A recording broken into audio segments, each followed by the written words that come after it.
बिस्मिल्लाहिर्रहमानिर्रहीम अस्सलाम वालेकुम। Welcome back to my channel. तो कैसे हैं आप सब? उम्मीद करती हूँ कि आप सब ठीक होंगे, खैरियत से होंगे। और आप देख रहे हैं देसी फूड इंस्पिरेशन चैनल। तो इसमें मैं आपको बहुत ही मज़े मज़े की रेसिपी शेयर करती हूँ। और ये है, आज मैंने बनाए हैं पोटैटो चीज़ कटलेट। इसे आप आलू टिक्की और आलू के कबाब भी बोल सकते हैं। बहुत ही टेस्टी और मज़ेदार से बन के तैयार हुए हैं। एक बार इसको ज़रूर ट्राई करें।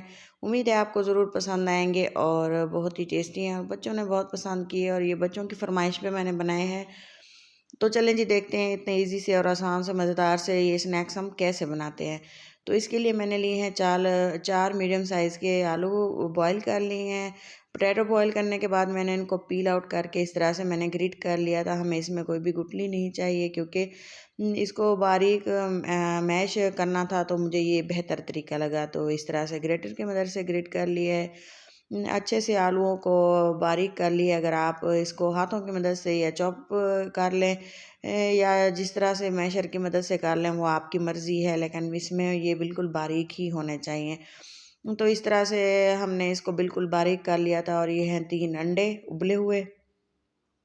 ये भी हमने इसी तरह से इसमें बारीक ग्रेट करके ऐड कर देने हैं। बिल्कुल बारीक करने हैं इस तरह से, जैसे मैं करके दिखा रही हूँ आप लोगों को। तो चलें, इसमें मैं ऐड करूँगी अब कुछ हरे मसाले। हरे मसाले में मैंने ऐड किए हैं हरा धनिया और कटी हुई हरी मिर्चें। तो इस तरह से बारीक कट कर लिया था और अच्छे से वॉश भी कर लिया था। और इसमें मैं अब डालूँगी ड्राई मसाले, नमक ऐड किया है।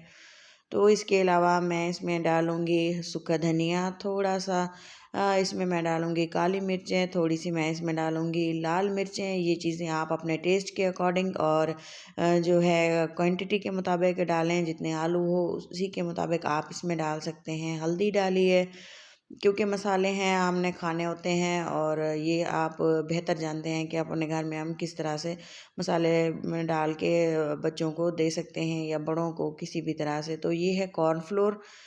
कॉर्नफ्लोर लाजमी ऐड करना है, ये बाइंडिंग का काम करता है, चीज़ों को स्ट्रॉन्ग करते हैं। और ये हैं थोड़े से क्रम्स, ब्रेड क्रम्स डाले हैं। तो ये चीज़ें बहुत ज़रूरी होती हैं, स्किप मत किया करें। इससे जो है रेसिपी जो है परफेक्ट तैयार होती है। कंप्लीट वीडियो देखा करें। और अच्छे से हमने इसको मैश करके मिक्स करके इस तरह से डो की सूरत में हम ले आए हैं। तो अब मैं क्या करूँगी, मैं डालूँगी थोड़ी सी ये जो चीज़ है इसको हम क्रश कर लेंगे क्योंकि ये भी मैंने लाजमी ऐड करनी है। बहुत ही टेस्टी इसका फ्लेवर था। पिज़्ज़ा चीज़ है, बहुत ही मज़ेदार थी। बच्चों की फरमाइश पे थी तो वो चीज़ के बगैर नहीं खा रहे थे। तो उन्होंने कहा कि हमें चीज़ लाजमी डाल के दें तो हम ही इसको खाएंगे। तो ये बच्चों की फरमाइश पे बहुत ही टेस्टी से स्नैक्स हैं। थोड़ा सा ये देखें आलू का बैटर लिया है और इसमें चीज़ डाली है। और इसके बाद हमने इसको ये देखें कबाब की सूरत में इसको शेप में दे दिया है। हमने इस तरह से तमाम कबाब मैंने रेडी कर लिए थे। इस तरह से इजी से आसान से मज़ेदार से स्नैक्स, पोटैटो स्नैक्स बन के हमारे तैयार हो चुके थे। तो अब बारी बारी हमने तमाम जो हमारा बैटर था इसको हमने कबाब की सूरत में इस तरह से शेप दे दिया। तो चलें जी, हम दिखाते हैं कि हमने कितने सारे इसके कबाब बनाए हैं। थोड़े थोड़े नॉर्मल साइज़ में बनाने हैं, छोटे नहीं बनाने, क्योंकि इसको काफ़ी टाइम हमने फ्राई करना होता है और ये बहुत ही क्रिस्पी बन के तैयार होते हैं। तो इस तरह से ये देखिए तमाम जो हमारे कबाब हैं वो बिल्कुल ही तैयार हो चुके हैं। तमाम मैंने आपको दिखा दिए हैं, तमाम बनाने का तरीका है। सारे जो कबाब हैं वो रेडी हो चुके हैं। इस तरह से हम इसे थोड़ी देर रख देंगे। तो इसके साथ हमें नेक्स्ट चीज़ों की तैयारी कर लेते हैं। उसके लिए मैंने ये देखें इसकी जो है कोटिंग की तैयारी की है। ये है क्रम्स, ब्रेड क्रम्स हैं, आप घर में बना सकते हैं, बाज़ार वाले हैं। एक लिए है अंडा, अच्छे से इसको फेंट लिया है, मैश कर लिया है, मिक्स कर लिया है। इसके बाद हमने इसमें मैंने कुछ भी मसाला ऐड नहीं किया। और इसके बाद हमने इसकी करनी है कोटिंग। कोटिंग के लिए मैंने सबसे पहले जो है एक कबाब लिया है और इसको मैंने थोड़ा सा अंडे में डिप करके तो अंडे में डिप करने के बाद मैंने इसमें क्रम्स पे इसको रख दिया है। इस तरह से हमने 3-4 एक साथ ही कर लेने हैं क्योंकि ये इजी सा काम है। लगने में बहुत इजी है लेकिन थोड़ा सा टाइम ले जाता है। और ये है सबसे इम्पोर्टेंट भी यही होता है क्योंकि इस पे डिपेंड करती है इसकी जो लुक है कबाब की कोई भी। तो जब हम इसको फ्राई करते हैं तो उसके लिए ज़रूरी है कि कोटिंग बहुत अच्छे से होनी चाहिए। इस तरह से हमने इसको बारी बारी टाइम देना है और एक के बाद दूसरा और दूसरे के बाद फिर तीसरा, इस तरह से हमने कबाब को कोट कर लेना है। तो चलें जी देखते हैं कि इसकी कोटिंग हमने किस तरह की है और ये किस तरह से इतने ज़बरदस्त से हमारे कोट हुए हैं। ये देखें, पहले तो हमने इसका जो गीलापन है वो ख़त्म कर लेना है, उसके बाद हमने इसको दबा दबा के हल्के हाथों से क्रम्स इस पर लगा देने हैं। तो चलें जी देखते हैं कि किस तरह से ये बिल्कुल परफेक्ट हमारे चिकन नहीं, पोटैटो के जो हमारे कबाब हैं वो किस तरह से इतने यमी और टेस्टी लुक के साथ बन के तैयार हुए थे। तो ये देखें, इस तरह से हमने इसको बराबर कर लिया ताकि इसकी शेप भी ख़राब ना हो और बिल्कुल ही परफेक्ट तैयार हो। इस तरह से हमने तमाम जो हमारे ब्रेड क्रम्स थे हमने इनको लगा दिए थे और ये देखें जो लग गए हैं वो मैंने निकाल के एक साइड पे रख दिए और बाकी के जो थे उन पे भी हमने अंडा कोट करने के बाद क्रम्स कोट करके तमाम जो थे हमने इसको साइड पे करती गई थी मैं। तो इस तरह से पहले मैंने तमाम को क्रम्स लगा लिए थे और इसके बाद हमने इसको जो है कोट किया और कोट करने के बाद जो फ्राई करने थे वो फिर फ्राई कर लिए थे। अब अगर आप इस स्टेज पे चाहें तो इनको फ्रीज़ भी कर सकते हैं। फ्रीज़ करके आप कभी भी 1 महीने के अंदर इसको इस्तेमाल कर सकते हैं, बिल्कुल भी ख़राब नहीं होंगे। किसी एयर टाइट बर्तन में आप इसको रखेंगे तो इससे जो है कबाब जो है ज़्यादा टाइम भी नहीं लेते। जब मेहमान आते हैं या जब बच्चे मांगते हैं तो हम उसे उसी टाइम दे सकते हैं। तो इस तरह से ये देखें जी कबाब बिल्कुल रेडी हो चुके हैं और ये देखें हमने इसको अब करना है फ्राई करने के लिए मैंने इस ऑयल गरम कर लिया था अच्छे से।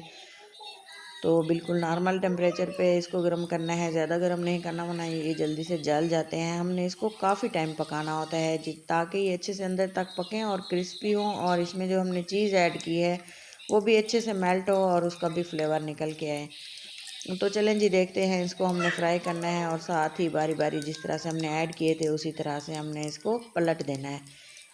पलटने के बाद हमने इसको पकाना है। इसकी पकाई मैंने तकरीबन 10 मिनट की थी, हल्की आंच कर देती थी और इसके बाद इसको पकाना स्टार्ट करती तो काफ़ी टाइम लग गया था। आप इसकी लुक से अंदाज़ा लगा सकते हैं कि इसको कितना टाइम लगा होगा। आप जो है इसी तरह से कंप्लीट वीडियो वॉच किया करें और वीडियो अच्छी लगे तो ज़रूर लाइक किया करें। आपके फ़ीडबैक का हमें इंतज़ार रहता है कि आपको हमारी ये वीडियोस कैसी लगती हैं। तो मेहनत करते हैं आप लोगों के लिए ताकि आप हमें फ़ीडबैक भी लाज़मी दें और वीडियो अच्छी लगने की सूरत में लाइक भी करें और सब्सक्राइब भी करें और अपने दोस्तों के साथ इसे शेयर भी किया करें। तो चलें जी, हमारे जो हैं आलू के कबाब, आलू की टिक्की हमारी रेडी हो चुकी है। तो चलें इसको करते हैं, पक चुके हैं, हम इसको निकाल लेते हैं ऑयल से और इसको डिश आउट करते हैं।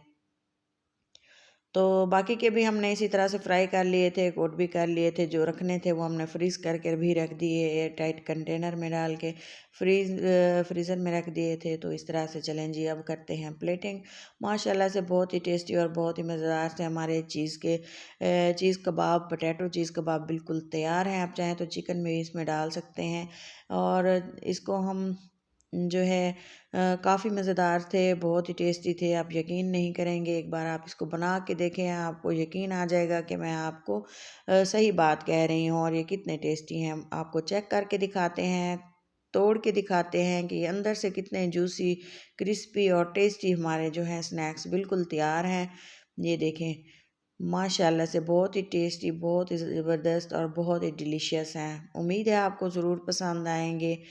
एक बार आप इसे ज़रूर ट्राई करें। तो इस तरह से मज़े मज़े की रेसिपीज़ देखने के लिए मेरे चैनल को सब्सक्राइब कर दें। अपना और अपनों का बहुत सारा ख्याल रखें, दुआओं में याद रखें और किसी अच्छी सी नेक्स्ट वीडियो के तक के लिए मुझे दें इजाज़त। अल्लाह हाफिज़।